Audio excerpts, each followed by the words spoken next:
పల్లెపూరులో హసందే పైచేయి కావాలి. Local body ఎన్నికల్లో కాంగ్రెస్ పార్టీ సత్తా ఏంటో నిరూపించాల్సిందే.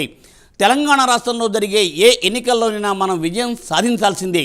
త్వరలో జరగబోయే ఎమ్మెల్సీ ఎన్నికలు, ఆ తర్వాత పంచాయతీ, జీహెచ్ఎంసీ ఎలక్షన్స్, ఇలా ఎన్నిక ఏదైనా గెలిచేది కాంగ్రెస్ పార్టీనే ఉండాలంటూ పార్టీ ఎమ్మెల్యేలకు CM Revanth Reddy target fix చేశారు. ఇంతకు సీఎల్పీ భేటీలో సీఎం రేవంత్ ఎమ్మెల్యేలకు ఏం చెప్పారు? పంచాయతీ ఎన్నికలపై కాంగ్రెస్ పార్టీ స్ట్రాటజీ ఏంటి? Was the story.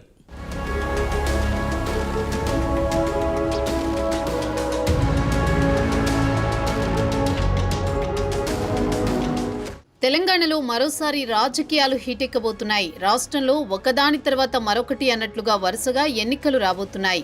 త్వరలోని పట్టభద్రులు, teachers MLC ఎన్నికలు, ఆ తర్వాత పంచాయతీ ఎన్నికలు మొదలు కానున్నాయి. దీంతో అప్పుడే రాష్ట్రంలో పొలిటికల్ హిట్ స్టార్ట్ అయింది. లోకల్ ఫైట్లో సత్తా చాటేందుకు అధికార కాంగ్రెస్ పార్టీ ఉవ్విళ్లూరుతోంది. ఈ నేపథ్యంలో సీఎం రేవంత్ రెడ్డి కీలక సీఎల్పీ సమావేశాన్ని ఏర్పాటు చేశారు. సీఎం రేవంత్ రెడ్డి అధ్యక్షతన ఎంసీఆర్ హెచ్ఆర్డీలో జరిగిన ఈ భేటీలో పార్టీ ఎమ్మెల్యేలు, ఎమ్మెల్సీలు హాజరయ్యారు. సీఎం, ఎమ్మెల్యేలతో జరిగిన ఈ సమావేశంలో పీసీసీ అధ్యక్షుడు మహేష్ కుమార్ గౌడ్, రాష్ట్ర వ్యవహారాల in charge Deepa Das Munshi, deputy CM Bhatti Vikramarka పాల్గొన్నారు. కొందరు ఎమ్మెల్యేలు కొద్ది రోజుల క్రితం రహస్యంగా డిన్నర్ సమావేశాన్ని ఏర్పాటు చేసుకున్నారంటూ సోషల్ మీడియాలో వచ్చిన వార్తల నేపథ్యంలో ఈ సీఎల్పీ సమావేశం అత్యంత ప్రాధాన్యం సంతరించుకుంది. శాసనసభాపక్ష సమావేశానికి హాజరైన ఎమ్మెల్యేలు, ఎమ్మెల్సీలకు CM Revanth Reddy local elections టాస్క్ను అప్పజెప్పినట్టు టాక్.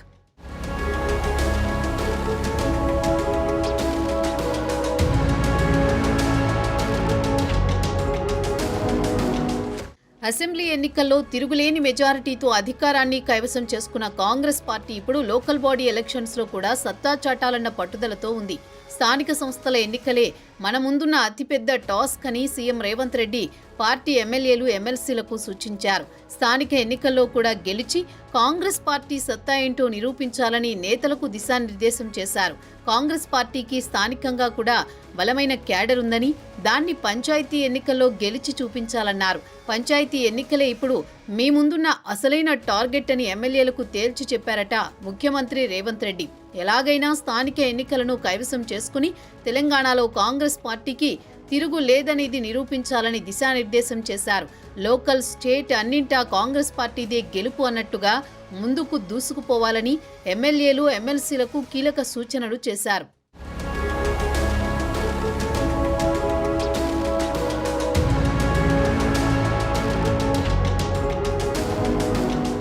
ప్రభుత్వ కార్యక్రమాలను జనంలోకి తీసుకువెళ్లడం, మంత్రులు, ఎమ్మెల్యేల మధ్య సమన్వయమే అజెండాగా కాంగ్రెస్ ఎమ్మెల్యేలు, ఎమ్మెల్సీలతో జరిగిన సీఎల్పీ భేటీలో సీఎం రేవంత్ రెడ్డి నేతలకు స్పష్టమైన ఆదేశాలను జారీ చేశారు. కాంగ్రెస్ పార్టీ అధికారంలోకి వచ్చిన తర్వాత రైతు రుణమాఫీ చేశామని, అలాగే వేలాది ఉద్యోగాలు ఇచ్చిన ఘనత కూడా కాంగ్రెస్ ప్రభుత్వానిదే అన్నారు. ఎన్నికల్లో ఇచ్చిన హామీల ప్రకారం ఆర్టీసీ బస్సుల్లో మహిళలకు ఉచిత ప్రయాణం, 200 యూనిట్ల వరకు ఫ్రీ కరెంట్, 500 రూపాయలకే గ్యాస్ సిలిండర్, ఆరోగ్యశ్రీ పథకాలు లాంటి అనేక కార్యక్రమాలు చేశామని, వాటన్నింటినీ గ్రామస్థాయిలో ప్రజల్లోకి బలంగా తీసుకువెళ్లాలన్నారు. ప్రభుత్వంపై బీఆర్ఎస్ చేస్తున్న తప్పుడు ప్రచారాన్ని తిప్పికొట్టాలన్నారు. అలాగే బీజేపీ మతతత్వ ప్రచారంతో లబ్ధి పొందుతుందని, బీజేపీ మతతత్వ ప్రచారాన్ని, మోదీ అబద్ధాలను తిప్పికొట్టాలని సూచించారు. స్థానిక ఎన్నికలను ప్రతిష్టాత్మకంగా భావించి ఇప్పటి నుంచే ప్రచారం చేయాలని ఎమ్మెల్యేలు, నేతలకు సీఎం రేవంత్ రెడ్డి దిశానిర్దేశం చేశారు. పంచాయతీ ఎన్నికల్లో గెలిచి కాంగ్రెస్ పార్టీకి పూర్వవైభవం తీసుకురావాలన్నారు. పేదల పార్టీ అంటే కాంగ్రెస్ అని, ప్రతి నిరుపేదకు ప్రభుత్వం న్యాయం చేస్తుందన్న భరోసా ప్రజలకు కల్పించాలన్నారు. ఈ సమావేశంలో స్థానిక సంస్థల ఎన్నికలతో పాటు కులగణన, ఎస్సీ వర్గీకరణ అమలు, బడ్జెట్ ప్రాధాన్యాలు, పార్టీ సంస్థాగత నిర్మాణం తదితర అంశాలపై కూడా చర్చ జరిగిందని పార్టీ వర్గాలు తెలిపాయి.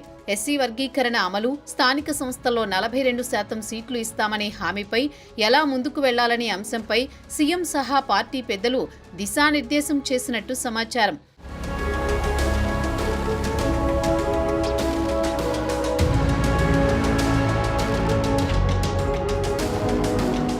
అయితే తాము చెప్పిన పనులు కావడం లేదని, ఇటీవల సొంత పార్టీ ఎమ్మెల్యేలు రహస్యంగా సమావేశాన్ని ఏర్పాటు చేసుకున్నారని జోరుగా ప్రచారం జరిగింది.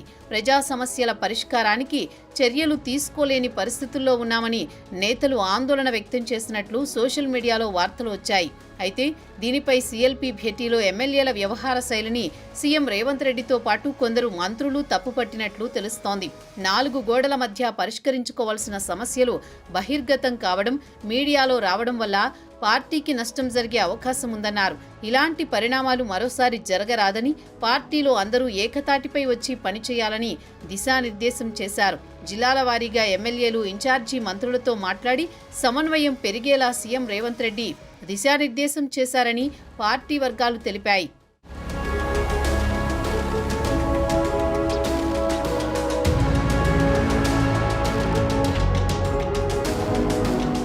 మొత్తానికి తెలంగాణలో వరుసగా వచ్చే ఎన్నికలపై కాంగ్రెస్ పార్టీ ఫుల్ ఫోకస్ పెట్టింది. పట్టభద్రులు, టీచర్ ఎమ్మెల్సీ, లోకల్ బాడీ ఎన్నికల్లో పార్టీ సత్తా చాటాల్సిందే అంటూ సీఎల్పీ భేటీలో సీఎం రేవంత్ రెడ్డి నేతలకు దిశానిర్దేశం చేశారు. అయితే స్థానిక ఎన్నికలను ఇటు అధికార కాంగ్రెస్ పార్టీ, అటు విపక్ష బీఆర్ఎస్, బీజేపీ కూడా ప్రతిష్టాత్మకంగా భావించి ఇప్పటి నుంచే వ్యూహాలకు పదును పెడుతున్నాయి. అయితే లోకల్ ఫైట్లో నెగ్గేదెవరు, తగ్గేదెవరు అన్నది ఆసక్తికరంగా మారింది. అసెంబ్లీ, పార్లమెంట్ ఎన్నికల్లో ఢీలా పడ్డ గులాబీ పార్టీ లోకల్ ఫైట్లో సత్తా చూపిస్తుందా లేక హస్తం పార్టీ హవా చూపిస్తుందా అన్నది కొద్ది రోజుల్లోనే తేలిపోనుంది. అటు కమలం పార్టీ సైతం తగ్గేదేలే అంటూ లోకల్ ఫైట్కి రెడీ అవుతోంది. మరి ట్రయాంగిల్ పోరులో విజయం ఎవరిదనేది త్వరలోనే తేలిపోనుంది.